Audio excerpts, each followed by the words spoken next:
become a wild robot.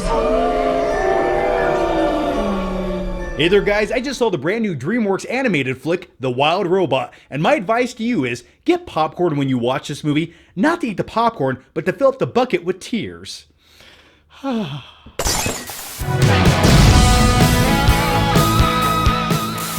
Grab your tissues and popcorn because now it's time to talk about The Wild Robot. After a shipwreck, an intelligent robot named Roz is stranded on an uninhabited island to survive the harsh environment. Roz then bonds with the island's animals and cares for an orphan baby goose. I'm about to cry just thinking about it. When it comes to movies, I love the concept of a robot who wants to learn what humanity is, or wants to destroy it.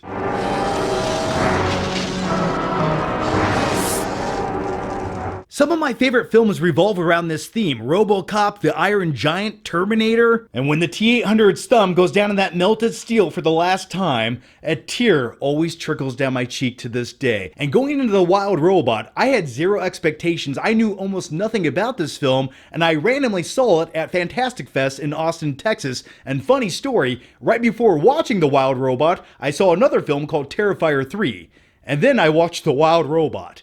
Talk about cinematic diversity. This film is directed by Chris Sanders, who's known for directing other animated films like How to Train Your Dragon and Lilo and Stitch. And I gotta say, based on his filmography, this might just be my favorite film he's ever directed. One other aspect about this film I really enjoyed, besides a robot exploring its humanity, was it's a robot exploring its humanity, but also it's stuck on an island. It's sort of like WALL-E meets Castaway.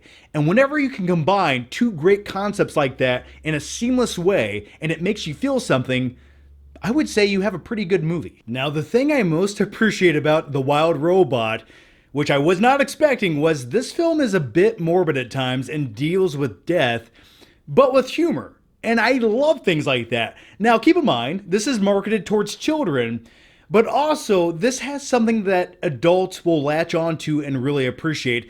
And I think whenever you have an animated film that can balance both of those things and cater to both demographics, that's when you know you have a classic. And for me, I feel like The Wild Robot does this almost seamlessly. But yeah, it gets sort of dark and morbid at times, but some of those jokes are the biggest crowd-pleasing moments in the film, especially the first 10 minutes of the film where you have this family of possums.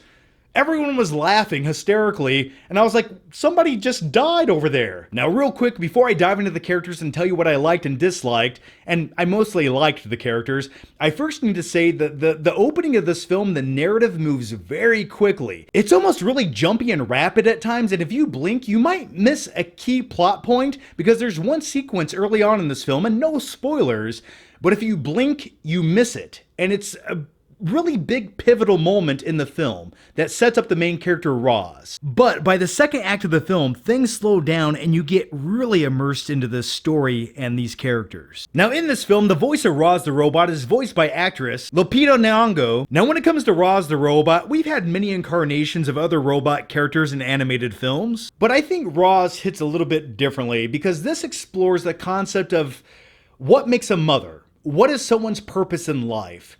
And I really enjoyed that. It does pull on the heartstrings, and I bought into that emotional response along the way, because whenever Roz is caring for this little baby runt goose and teaching it how to fly and making it stronger, and along the way you get all those typical resentment scenes where the little goose is mad because he's different, and you know, the trials and tribulations of teenage drama and motherhood, but nevertheless, this film focuses on the sacrifice that a mother must make to produce, I guess, children and make them into strong adults, and I liked that. That's a very adult-oriented theme, and I think this film, as an animated feature, tackles it perfectly. It sort of reminded me of my own mom, and, you know, my mom was never a robot who operated on batteries, but nevertheless, she did whatever it took to make sure I had what I needed. I'll keep it real with you.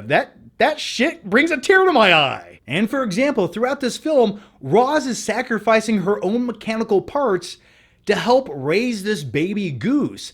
At one point, she uses a tree stump for her leg. And I know that sounds sort of comical when I'm saying it on video, and I just thought about it for the first time, but when you're watching the film, you don't think of it as funny or goofy. You think of it as just a mother making a sacrifice. Am I getting too deep? Let's just keep going. Now let's talk about the lovable yet dubious fox with a heart of gold, Fink, played by Pedro Pascal. I've always enjoyed characters like this. He's a little bit rough around the edges, but when you get to know him, he has a heart of gold, and I relate to it. And throughout this film, when you combine the fox and the robot and the baby goose, they become a family, and you really start to buy into it, and you feel something. But with all that said, let's talk about some of my negatives with the film. It sort of feels like this film had 3 or 4 different endings and they didn't commit to any of them. So that threw me off a little bit. One other thing I didn't love about this film was every film needs an antagonist, and in this film you have the evil corporation that has evil robots, and when it comes to that subplot in the third act of the film, it almost felt obligatory. At one point you have these generic B-rate evil Ed 209 robots just shooting lasers at everything. And more or less, it is obligatory because the main message, the main meaning of this film is, it's about family, it's about finding purpose in life, and what makes a mother. So with all that said, here are my final flicking thoughts on The Wild Robot. This is one of the biggest surprises I've had in the theater all year, other than the time I went to the theater and I sat down in a wet seat, and I don't know if it was soda or urine. That was not a pleasant surprise, but The Wild Robot was a pleasant surprise. And I would have to say this is probably my favorite animated film of the year. It has adventure, it has spectacle, but most importantly, it has heart. And this is a film I would like to revisit again on a rainy day, or maybe one day when I have kids. This is a film I would like to sit down and play on repeat over and over again, alongside Toy Story or The Incredibles, or maybe Aladdin, definitely Lion King. I'm going to give The Wild Robot this right here. I highly recommend you go check out The Wild Robot. If you have kids or if you don't, go see this movie. It's a good time. But with all of that said, here's my question for you, and let me know down below if you've seen the movie, what did you think about it? Or what is your favorite robot film that just gives you those feels? Thanks for watching, guys, and I'll see you next time.